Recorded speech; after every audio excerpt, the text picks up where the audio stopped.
Vamos conversar um pouco a respeito do conceito de norma padrão. Quando a gente fala em norma padrão, geralmente a gente está se referindo àquela norma que é a mais correta, aquela que deve ser utilizada em contextos de mais formalidade. É como se fosse um texto de acordo com as regras da gramática. Isso é norma padrão em termos genéricos, mas o próprio nome ele pode ser discutido. Por quê?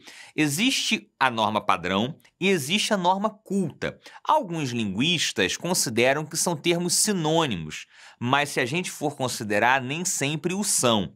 A norma padrão, quando a gente fala em padrão, é algo que é padronizado dentro de uma determinada comunidade, dentro de um determinado grupo social.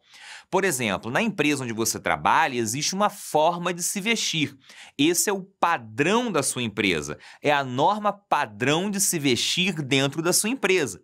Talvez na empresa do seu colega haja um outro padrão, mais ou menos formal. Então, o padrão de se vestir na sua empresa não é necessariamente o mesmo padrão da empresa do seu colega, do seu irmão, do seu amigo. A mesma coisa acontece com a língua. Talvez lá na sua empresa a comunicação seja mais formal e na empresa do seu amigo, do seu colega, seja mais informal, por diversas razões, o setor de mercado, a faixa etária das pessoas, enfim. São padrões diferentes, mas esses padrões não necessariamente estão de acordo com a gramática normativa, compreenderam?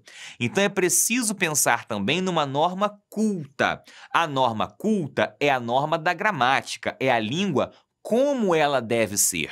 Já a norma padrão é aquela a que damos prestígio. Não necessariamente ela vai estar de acordo com a gramática normativa, com a norma culta da língua, mas é aquela norma a que damos mais prestígio.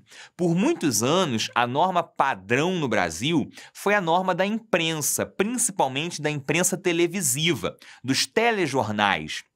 Esse sempre foi o padrão no Brasil por conta do prestígio que sempre se deu a essa fala. Ou ainda a estudantes de terceiro grau, a estudantes do ensino superior, ou pessoas que concluíram o ensino superior. Normalmente se dá como prestígio esse tipo de uso da língua. Mas vamos lembrar, aquilo que é padrão num lugar pode não ser padrão em outro. O que temos que olhar é qual é a norma de prestígio no lugar que você frequenta, na sua empresa, no seu local de trabalho, no seu ambiente de estudo, para que você possa saber qual norma você deve utilizar.